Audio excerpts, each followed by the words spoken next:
এক বছরের মধ্যে নাকি জুলাই আগস্টের বিচার হবে, কিন্তু মনে রাখতে হবে অন্যায় অন্যায়ী, পাপ পাপী। কাজেই গত 15.5 বছর যত নির্যাতন, হত্যা, গুম এবং খুন হয়েছে, যত মিথ্যা গায়েবী মামলা হয়েছে, লক্ষ লক্ষ কোটি টাকা বাংলাদেশ থেকে পাচার করা হয়েছে, প্রতিটি জিনিসের বিচার এই বাংলার মাটিতে হতে হবে। শুনলে বুকে হাসি পায়, ও মুখে ভোট চায়, একটা কথা আছে না?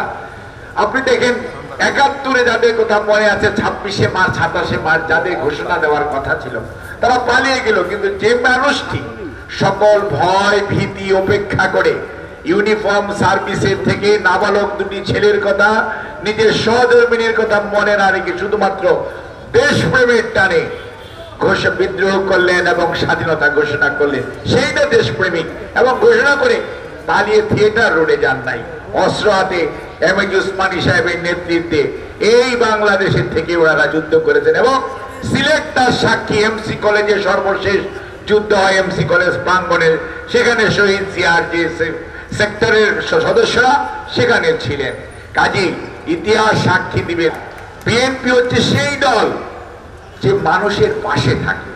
জিয়াউর রহমান স্যার দল করেছেন, মানুষের পাশে ছিলেন।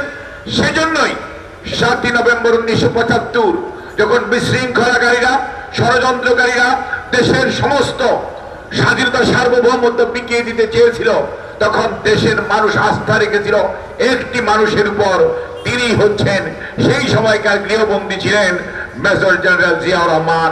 সিপাহী জনতা বিপ্লব করে তাকে মুক্ত করে এনে ক্ষমতার মস্তদে বসিয়েছিলেন, দেশ পরিচালনার দায়িত্ব দিয়েছিলেন। অর্থাৎ দেশপ্রেমের পরীক্ষায় উত্তীর্ণ, মানুষের আস্থা অর্জনে উত্তীর্ণ মানুষটির নাম শহীদ জিয়াউর রহমান।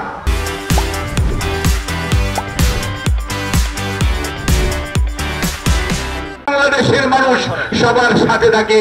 বাংলাদেশ জাতীয়তাবাদী দল মানুষের দুঃখ কষ্টে সর্বসময় যেই দলটি মানুষের পাশে দাঁড়ায়, কারণ আমাদের নেতার বক্তব্য তো একটাই, এই দেশে সব ব্যক্তির চেয়ে দল বড়, দলের চেয়ে দেশ বড়, আর জনগণই সকল ক্ষমতার উৎস।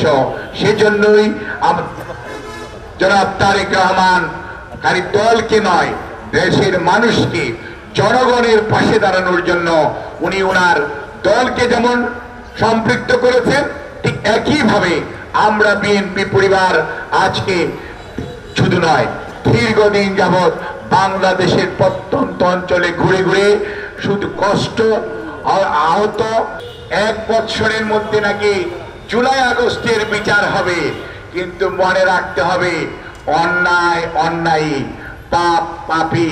কাজেই গত 15.5 বছর যত নির্যাতন, হত্যা, গুম এবং খুন হয়েছে, যত মিথ্যা গায়েবী মামলা হয়েছে, লক্ষ লক্ষ কোটি টাকা বাংলাদেশ থেকে পাচার করা হয়েছে, প্রতিটি জিনিসের বিচার এই বাংলার মাটিতে হতে হবে।